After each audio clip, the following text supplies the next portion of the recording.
Something broke inside One Direction long before the world ever realized it.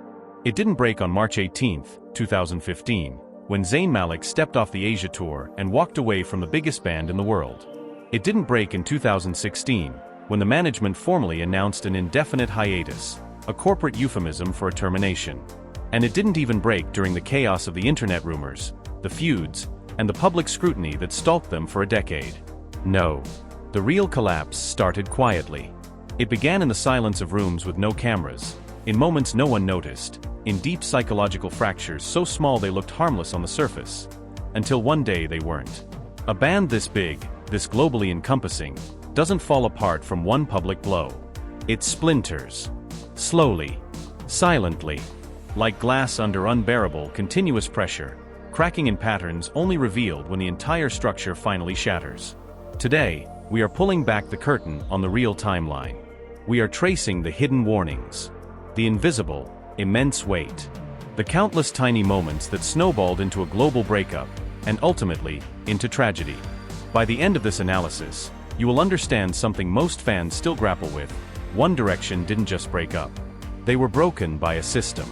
And the evidence of that profound damage was tragically realized years later.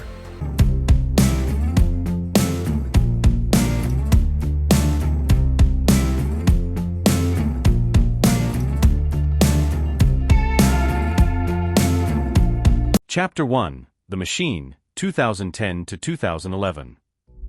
The story begins at the very start, but not with friendship. The genesis of One Direction was purely operational. They were assembled. 5 strangers, 5 teenage competitors, were eliminated as solo acts on the X Factor in 2010. They were given a mere 10-minute ultimatum: unite or go home.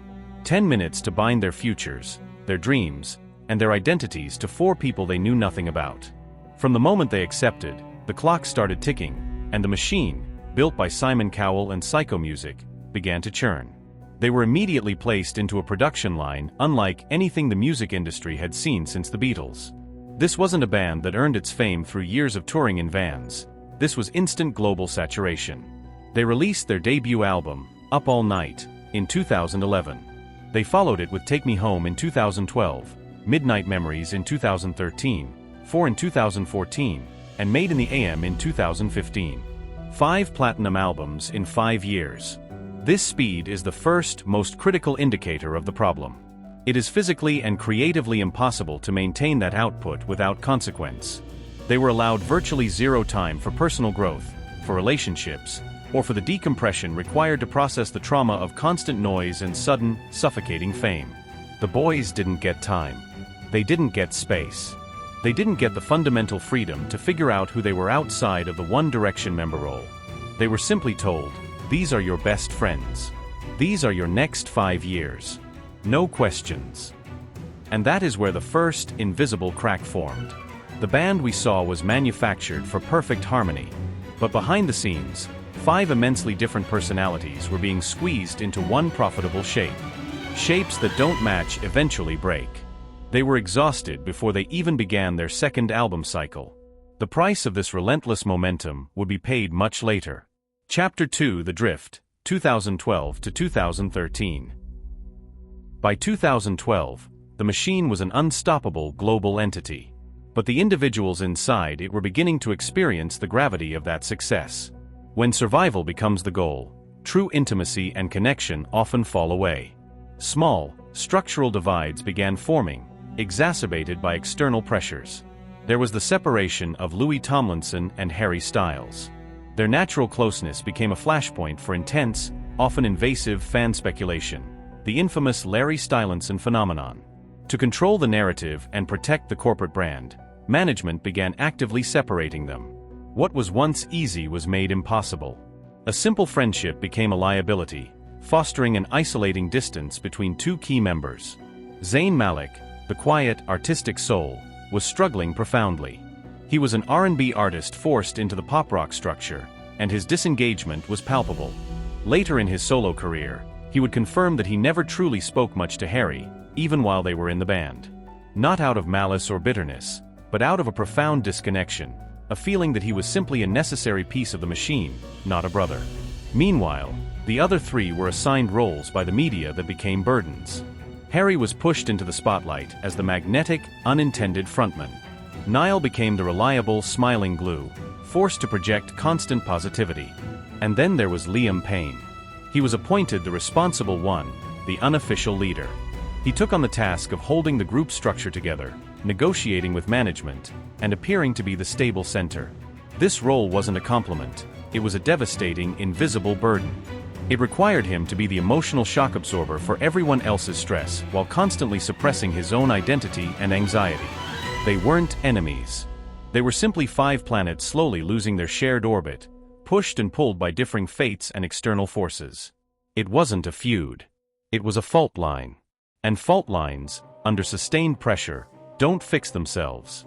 Chapter 3, The Wait, 2013 to 2014. Here is where the hidden timeline truly accelerated, and where the most significant long-term damage was done.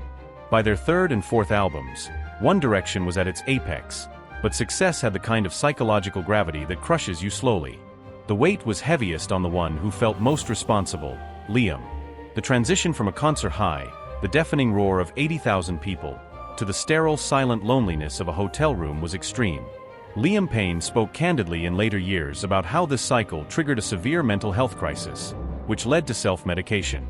He admitted that the only way to manage the intense adrenaline crash and the profound isolation was through substances.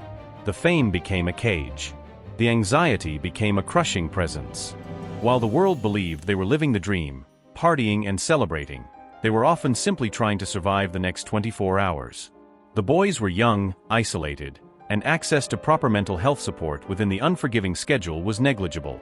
Zayn's own struggles, including a battle with an eating disorder during this time, went completely unnoticed by the public and often unaddressed by the machine.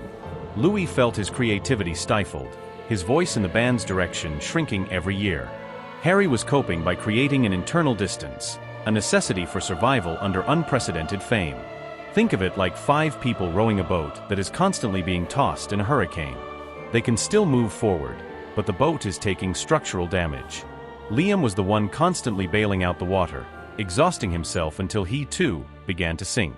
He was wearing a mask of responsibility, but behind it was a terrified, suffering young man who had no way to ask for help without risking the entire enterprise. The machine demanded his silence, and he gave it everything, including his stability. The leak had turned into a flood. Chapter 4, The Breaking Point, 2015. The world saw the headline. They saw the surface, not the root. When Zayn left the Asia tour in March 2015, fans thought, that's it. That's the moment everything fell apart. But someone who breaks in public usually cracked long ago in private. Zayn's departure wasn't an act of petulance or betrayal, it was a desperate act of self-preservation. He walked away not from his bandmates, but from the immense, suffocating weight that was crushing his health. He exposed that One Direction was already ending. The machine, however, could not stop. The remaining 4, Liam, Harry, Louis, and Niall, were forced to continue the massive On the Road Again tour. Liam, already wrestling his own demons, stepped up to fill Zayn's parts, carrying the burden of 4 plus the weight of the missing 5th. The fracture finally became visible, not only in the gap on the stage but in the immediate fallout. The famous tweet war between Louis Tomlinson and Zayn, mediated by producer Naughty Boy, was not just petty social media drama. It was the public explosion of months, perhaps years, of private resentment and exhaustion. Zayn didn't end One Direction. He merely proved that the structure holding them together was too fragile to continue. The collapse was just beginning. Chapter 5, The Quiet Collapse, 2016. The hiatus announcement in January 2016 wasn't a surprise to the boys. It was a profound, life-saving relief. It was a chance to breathe for the first time in years. A chance to rediscover who they were outside the identity that had been handed to them. For fans, it felt like a funeral. For the boys, it was a sudden, jarring cessation of motion. But by 2016, they were 5 men with 5 different destinies. The bonds, forged under duress, were too strained to hold without the constant artificial pressure of proximity. The break wasn't dramatic. It was quiet, soft, almost gentle, like a candle burning out after an intense, exhausting, all-night vigil. Some endings don't explode, they fade. They fade into the deafening silence that they had desperately craved for years. Chapter 6, The Aftershocks, 2017 to 2023. After the hiatus, the boys scattered like fragments of a meteor, each rebuilding themselves in radically different ways. Harry Styles shed the boy band image with seamless grace, transitioning into a multifaceted cultural icon. Louis and Niall found their footing by returning to the core elements of songwriting they were passionate about. But for Liam, the lack of structure was devastating. The stability he had found in his self-imposed role of the band dad vanished.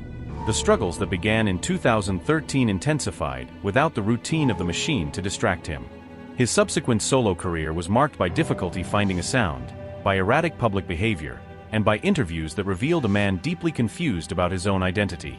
The famous, often mocked interview on Logan Paul's podcast, where Liam spoke candidly and controversially about his time in the band, wasn't just a misstep. It was a glaring sign of the psychological fragility and desperation of a man who felt isolated and lost, lashing out in a desperate attempt to define himself to the world. The public criticized his behavior. They didn't see the years of internal strain, anxiety, and self-medication that had brought him to that point. The aftershocks of the collapse were hitting Liam harder than anyone, and the quiet suffering that defined Chapter 3 was now playing out in public view. Chapter 7, The Final Fracture, October 2024. The hope of a reunion was always the fandom's eternal flame. But this timeline, built on hidden cracks and overwhelming pressure, was leading to a climax no one could have predicted. We always imagined the ending would be a triumphant return. The truth was far more tragic. On October 16, 2024, the fracture became a void. Liam Payne died after falling from a hotel balcony in Buenos Aires, Argentina. He was 31 years old. The details that emerged were devastating and painfully familiar. Official reports indicating a severe state of intoxication, a chaotic environment, and a man alone, far from home. The world saw a shocking headline.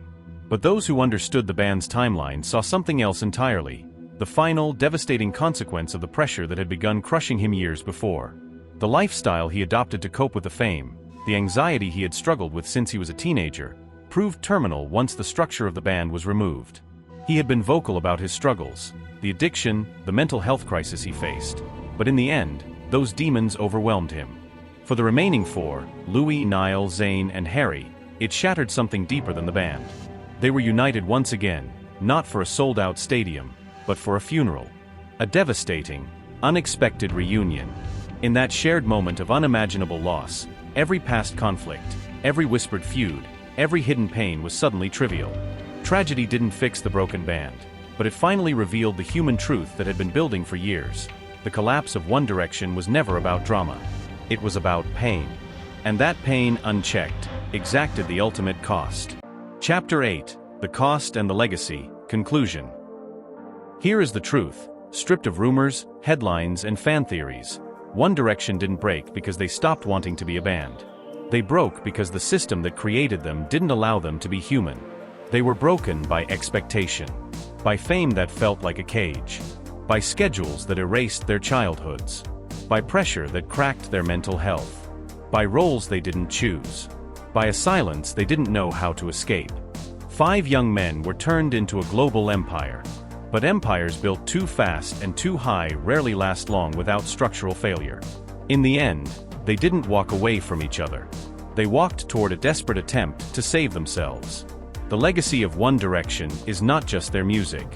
It is a profound, tragic cautionary tale of the cost of fame. It is a reminder that the songs we love come at a price paid by the very people we claim to adore. We always hoped for a reunion. Now, the only reunion that will ever take place is one of tribute and memory. One Direction didn't just collapse because of a single moment in time. It collapsed because of a lifetime lived too fast, built on an unstable foundation. And that tragedy remains the final heartbreaking proof of the damage done.